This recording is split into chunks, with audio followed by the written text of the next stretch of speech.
বাগানে বিভিন্ন গাছের পরিচর্যা করতে করতে রেইন লিলি এক কোণে পড়েছিল, তার পরিচর্যার কথা ভুলেই গেছি। তো রেইন লিলি কিন্তু এই যে সময়টা চলছে, এই সময়টা কিন্তু রেইন লিলির পরিচর্যা করতে হবে। তার কারণ 2-4টে বৃষ্টি যখনই শুরু হয়ে যাবে তখনই কিন্তু এই গাছের কুড়ি চলে আসবে। আর যদি এখন থেকে পরিচর্যাগুলি না করা যায় তাহলে যেমন কুড়ির সংখ্যা কমে যাবে, তার সঙ্গে সঙ্গে ফুলের সাইজগুলি খুব ছোট হয়ে যাবে। এটা নর্মালি সবার কাছেই থাকে এই ভ্যারাইটিগুলি। আর তার সঙ্গে সঙ্গে এই ভ্যারাইটিটা একটু আলাদা ভ্যারাইটি, এটা বড় ভ্যারাইটি, যেটা আপনার ইয়েলো কালারের। তো প্রথম কথা হচ্ছে গাছের ভেতরে দেখুন প্রচুর জঙ্গল, এই সমস্ত অক্সালিকগুলি হয়ে যায়। আর এটাতে আমার হয়েছে মানে সবার হবে এমনটা নয়, আমার হয়েছে এটা। তো এটাকে আমাকে সবার প্রথমে তুলে দিতে হবে। তা সবার প্রথম কাজ আপনাদেরও হবে যে গাছের গোড়াটাকে একটু পরিষ্কার করা। কারণ গাছের গোড়া যদি পরিষ্কার না করেন তাহলে এই সমস্ত জঙ্গলে কিন্তু গাছ ছেয়ে যাবে, পরবর্তীতে ফুল ফোটার আর জায়গা পাবে না। তাই অক্সালিকগুলো যেগুলো থাকে সেগুলো অন্তত গোড়া থেকে তুলে ফেলার চেষ্টা করবেন, কারণ এই সমস্ত গাছগুলি গোড়া যতক্ষণ আছে ততক্ষণ এরা থেকে যাবে। তাই আমি অক্সালিকগুলোকে তুলে ফেলি, দেখে দেখে বেছে বেছে এগুলি করবেন। আর যে সমস্ত গাছগুলি এর মধ্যে রয়ে গেছে সেই সমস্ত গাছগুলি আশেপাশ দিয়ে যত নোংরা আবর্জনা যা যা আছে সমস্ত কিছু কিন্তু আপনাদেরকে পরিষ্কার করতে হবে। আর এই পরিষ্কারগুলি কিন্তু ভালো করে করবেন, একদম ফ্রেশ করবেন। আর আমি একটু পরিষ্কার করে নিয়ে তারপর আপনাদের দেখাচ্ছি, কারণ এখন একটু পরিষ্কার করতে সময় লাগবে। গাছগুলি পরিষ্কার করতেই কিন্তু অনেক সময় লেগে গেল। আর বেশিরভাগ ক্ষেত্রে গাছগুলি যেটা হয় সেটা হচ্ছে ফুল ফোটার পরে মোটামুটি গাছগুলি নাই হয়ে যায়, মানে সম্পূর্ণরূপে শুকিয়ে যায়। আর তার পেঁয়াজগুলি মাটির নিচে থাকে, আর সেই সময় উপর দিয়ে ঘাস হয়ে যায়। আর জল না দেওয়ার জন্য সেই ঘাসগুলি কিন্তু আবার মারাও যায় পরবর্তীতে। এই যে যে সমস্তগুলি সেগুলি গাছের থেকে এগুলি ঘাস বেশি, পরবর্তী পেঁয়াজ থেকে আবার গাছ তৈরি হবে। এটাকেও পরিষ্কার করা হলো। আর মোটামুটিভাবে পরিষ্কার করে যে এতগুলো বেরোলো। আর এখন যেটা কাজ সেটা হচ্ছে গাছের খাবার। আর প্রথম খাবার কিন্তু অবশ্যই আপনাদের গাছে দিতে হবে, কারণ এখন যদি গাছে খাবার না দেন তাহলে কিন্তু গাছ কিন্তু খুব একটা ভালো হেলদি হবে না।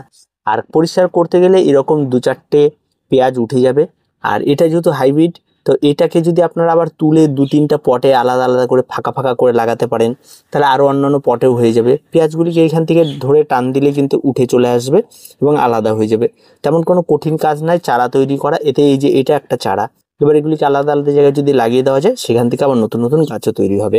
এভাবে আপনি আপনার চারাগুলিকে রেডি করতে পারবেন এবং খুব সহজভাবে এগুলি কিন্তু পরিচর্যা করতে পারবেন।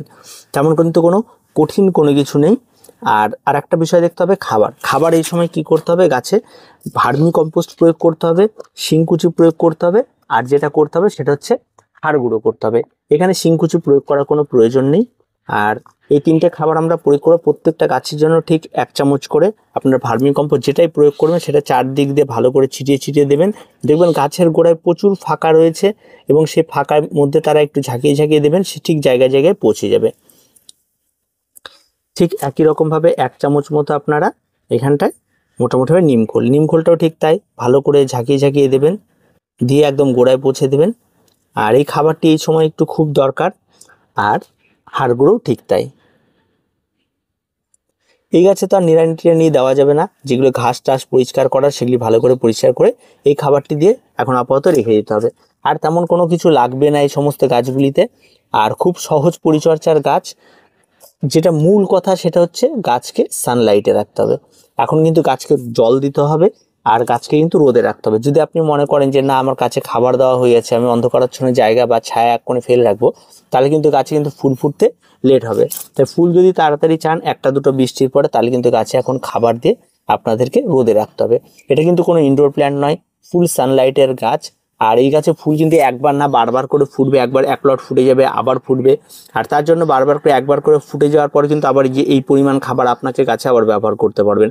এখানে লিকুইড ফার্টিলাইজার ব্যবহার একদম করবেন না, তার কারণ লিকুইড ফার্টিলাইজার ব্যবহার করলে যে পেঁয়াজগুলি রয়েছে সেই পেঁয়াজগুলি কিন্তু পচে যাওয়ার একটা সম্ভাবনা থাকে, ফলে গাছ কিন্তু নষ্ট হওয়ার প্রবণতা থাকে। তাই এই সময় গাছে নর্মাল খাবার, রাসায়নিক খাবার আপনারা এনপিকে ব্যবহার করলেও করতে পারেন, কিন্তু করার তেমন কোনো প্রয়োজন পড়ে না। এই সমস্ত গাছে জৈব খাবারের যথেষ্ট এই সমস্ত গাছগুলি। কিন্তু গাছগুলি এখন মূল যে বিষয়টি প্রয়োজন সেটা হচ্ছে রোদ। তাই রোদ থেকে অবশ্যই দিতে হবে। আর হাইব্রিডের যে গাছগুলি হয় এগুলি যেমন বড় বড় ফুল হবে, এগুলি হাইব্রিড সাইজ। তো এই সমস্ত গাছগুলি কিন্তু একই রকম পরিচর্যা, এর কিন্তু আলাদা কোনো পরিচর্যা নেই। আর এগুলি নর্মাল, এগুলিরও ফুল অনেকটা ভালো হয়। তো কোনো রকম কোনো অসুবিধা হবে না। প্রত্যেকে করবেন। আর রোদে রাখবেন গাছে জল কিন্তু অতিরিক্ত জল দিয়ে একদম গোড়ায় জমিয়ে দেবেন না। রেইন লিলি মানে বৃষ্টির জলেই থাকবে, সারাদিন ভিজে থাকবে, জল জমে থাকবে গোড়ায়, এমনটা হলে কিন্তু গাছ নষ্ট হবে। সেই বিষয়গুলি কিন্তু খেয়াল রাখতে হবে। আর গাছের ভেতরে এই ধরনের ঘাস হবে সেগুলি কিন্তু প্রত্যেকটা পরিষ্কার পরিচ্ছন্ন করে ভালো করে দিতে হবে, তাহলে কিন্তু গাছ আরও ভালো হবে। যাতে এই ভেতরে থাকা যে সমস্ত বাল্বগুলি রয়েছে সেই সমস্ত বাল্বগুলির থেকে যেন প্রত্যেকটা থেকে যেন কুড়িগুলো মানে মাথা বের করতে পারে গাছগুলি, সেই বিষয়টার দিকে খেয়াল রাখবেন। যত ভালো এই জিনিসগুলোকে খেয়াল রাখবেন তত ভালো কিন্তু গাছ হবে। এই গাছ কিন্তু আগামী 1 মাসের মধ্যে টব ভর্তি হয়ে যাবে, যেটুকু ফাঁকা দেখতে পাচ্ছেন এটুকু ফাঁকা থাকবে না। তাই আর রোগ পোকামাকড় এই সমস্ত গাছে একেবারে নেই, সারা বছর ফেলে রাখলেও কোনো রোগ পোকামাকড় হয় না। সবচেয়ে সহজ পরিচর্যার গাছ নতুন বাগানিরা করতে পারেন। এই সমস্ত গাছগুলো টবে থাকলে বছরে একটা নির্দিষ্ট সময় এসে ফুল দেয়, তারা 2-3 বার অন্তত জুন মাস থেকে শুরু হবে, জুলাই আগস্ট সেপ্টেম্বর পর্যন্ত ফুল পেয়ে যাবেন একদম টানা। কন্টিনিউ একবার করে শেষ হবে, আবার একটু খাবার দেবেন, আবার ফুটবে, ঠিক আছে। কারণ এর ভেতরে যে পেঁয়াজগুলি আছে একটা শেষ হবে আর একটা অজস্র পেঁয়াজ আছে, এরকম প্রত্যেকটা পেঁয়াজ থেকে কিন্তু ফুল হবে।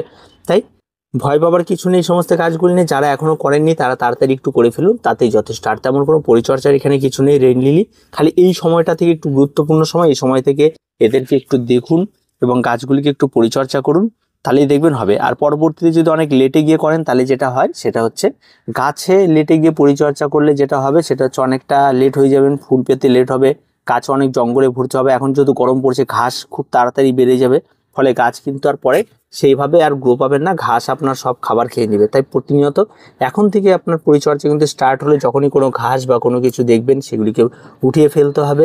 গাছে কাটায় ছাটায় কোনো পেজগুলি যেমন পড়ে গেছে, নতুন পাতা বেরোলে গেলে আবার শক্ত হয়ে যাবে, আবার উঠে দাঁড়াবে, কোনো অসুবিধা হবে না। আর তেমন কোনো পরিচর্যা নেই, এটুকুই করতে হবে। আর তেমন কোনো কিছু নেই, যাদের রয়েছে এই খাবারগুলি দিন, তারাই কাজ যথেষ্ট। তো আজ এ পর্যন্ত, দেখা হচ্ছে পরবর্তী ভিডিওতে।